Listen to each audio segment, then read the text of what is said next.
Baik, Assalamualaikum warahmatullahi wabarakatuh. Kembali lagi bersama saya di materi perkembangan kognitif lansia. Di sini kita akan membahas highlight dari materi ini. Langsung aja, apa yang terjadi pada perkembangan lansia ya. Nah, ini kita dari sini tahu bahwa menjadi lansia itu merupakan sebuah privilege ya. Karena nggak semua orang beruntung untuk mencapai usia lansia kayak gitu ya kan.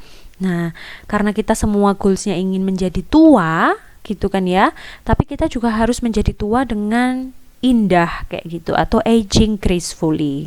Nah, untuk bisa mencapai goal itu semoga ya kita harus tahu apa sih yang terjadi pada proses kognitif, perkembangan kognitif orang lansia. Kita lihat dulu kondisi umumnya. Menurut WHO yang disebut dengan lansia itu usianya 60 sampai 74 ya. Kemudian orang tua 75 sampai 90, orang yang sangat tua itu lebih dari 90 tahun. Kayak gitu. Kalau ini menurut Sentrok seperti ini, menurut Indonesia undang-undang ya 60 tahun ke atas itu sudah dikategorikan sebagai lansia. Nah ini ya, ini basically tentang menurun, masa akhir, berlalu, sudah menjadi kelompok minoritas juga kayak gitu. Apalagi di musim COVID sekarang ini, kelompok lansia ini paling yang dianggap rentan kayak gitu untuk terpapar virus dan juga tingkat mortality-nya paling tinggi gitu ya. Jadi kita harus menjaga orang tua kita atau kakek nenek kita dari terpapar virus-virus yang berbahaya karena imunitasnya juga sudah mulai menurun.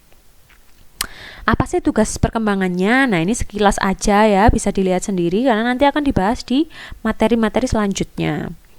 Kemudian permasalahan kesehatan mental. Nah, ini yang biasanya diabaikan karena para lansia atau keluarganya hanya fokus pada hal-hal yang berhubungan dengan fisik kayak gitu ya. Jadi kesehatan mental ini padahal hal yang juga tidak kalah penting gitu ya, tidak kalah krusial bagi para lansia. Nah, ini ada yang pertama depresi mayor. Ya, ternyata banyak sekali orang lansia itu yang mengalami depresi kayak gitu. Karena apa? Tidak bergairah, tidak bahagia karena sudah berlalu ya masa kejayaannya kayak gitu. Jadi merasa bahwa worthless, hidupnya itu sudah tidak bermakna lagi dan lain sebagainya. Nah, salah satu terapi untuk mengatasi depresi pada lansia adalah terapi kenangan. Jadi mengingat-ingat masa lalunya yang indah kayak gitu ya, sambil buka album lama gitu, kemudian mengingat-ingat kenangannya sekolah sama teman-temannya, kemudian punya anak pertama, pernikahannya dan lain sebagainya. Next, demensia. Nah, itu yang biasa kita sebut dengan kepikunan gitu kan ya, gangguan neurologis, kemunduran fungsi mental, kehilangan kemampuan merawat diri sendiri dan mengenali lingkungan. Nah, Alzheimer dan Parkinson itu adalah beberapa jenis dari demensia itu sendiri kayak gitu.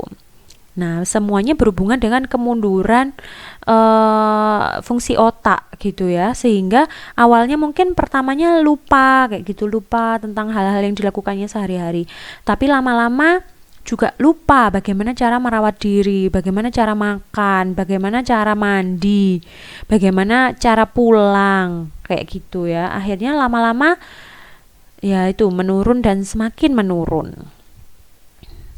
Nah, apa yang terjadi di dalam otak ya ketika kita menua?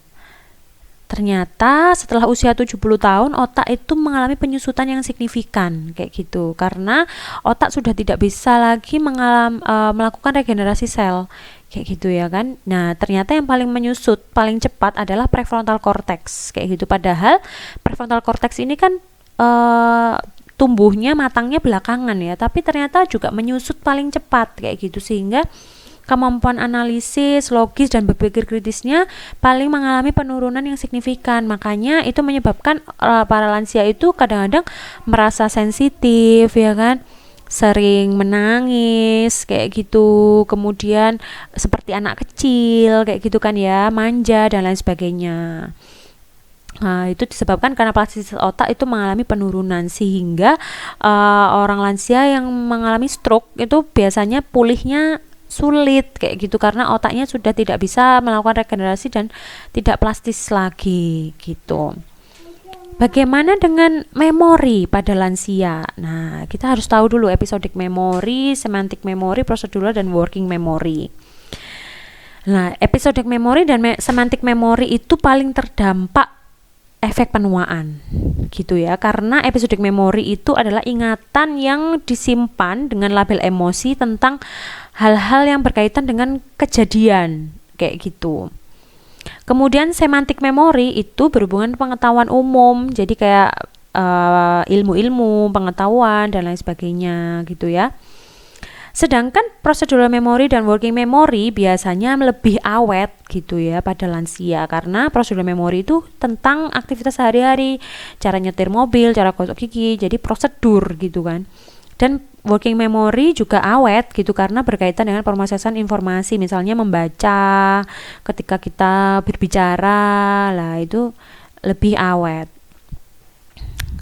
Kemudian apa sih yang terjadi pada orang yang Alzheimer? Tadi ya sudah dibahas pada salah satu bentuk demensia. Nah, ini bisa kita lihat di sini ya, ini adalah otak yang sehat kemudian mengalami penyusutan yang sangat signifikan ketika seseorang lansia mengalami Alzheimer yang parah gitu ya. Nah, ini bisa dilihat di sini sel otaknya protol gitu ya, protol dan mengisut ini teman-teman kayak gitu, padahal yang sehat bentuknya seperti ini. Nah, kalau yang sudah lansia dan mengalami Alzheimer tuh seperti ini gitu. Nah, apa yang terjadi pada kognitif gitu ya? Apakah benar orang lansia itu sudah tidak bisa belajar lagi? Nah, ternyata masih bisa loh ya belajar kayak gitu. Tapi seorang lansia, tujuan lansia belajar bukan lagi untuk masa depan yang cerah kayak kalian belajar kan untuk demi masa depan dan karir yang cerah ya. Kalau lansia alasannya belajar adalah untuk mengisi waktu pensiunnya kayak gitu, jadi pengayaan gitu ya alasan belajarnya. Nah, pekerjaan masih banyak ternyata Pak lansia yang tetap bekerja setelah usia pensiun gitu, karena untuk mengisi waktu pensiunnya itu menjadi hal-hal yang lebih produktif gitu ya, melakukan hal yang lebih produktif kayak gitu. Biasanya sih berhubungan dengan jenis pekerjaan yang sebelumnya ditekuni juga kayak gitu. Terus juga mungkin berhubungan dengan hobi yang dia lakukan dulu waktu muda kayak gitu. Kesehatan, nah ternyata sangat berkaitan erat dengan gaya hidup kayak gitu ya. Seseorang yang gaya hidupnya buruk otomatis akan lebih cepat mengalami penurunan kognitif juga. Jadi fisik dan tubuh itu fisik dan kognitif itu sangat berhubungan gitu. Sehingga olahraga teratur itu ternyata memiliki korelasi positif dengan kemampuan berpikir lansia. Jadi sudah ada jurnal yang saya attach juga, bisa dibaca bahwa olahraga itu ternyata bisa menghindarkan kita dari kepikunan gitu nanti di usia lansia. Bagaimana dengan intelijensi? Ternyata yang mengalami penurunan adalah fluid intelijensi. Fluid intelijensi tadi sudah dihubungkan ya, sudah dibahas, adalah hubungannya dengan berpikir logis dan abstrak untuk menyelesaikan masalah baru. Nah, sedangkan crystallized intelligence itu meningkat. Nah, crystallized intelligence itu berhubungan dengan cara menyelesaikan masalah kayak gitu-gitu ya. Kemudian bergantung pada pendidikan, pengalaman terdahulu dan juga keterampilan kayak gitu. Nah, ini ada penalaran mekanik dan pragmatis. Nah, yang menurun adalah penalaran mekanik gitu ya kan, kecepatan sensori, visual, motorik. Nah, mekanik itu berhubungan dengan anggota tubuh, gerak tubuh kayak gitu.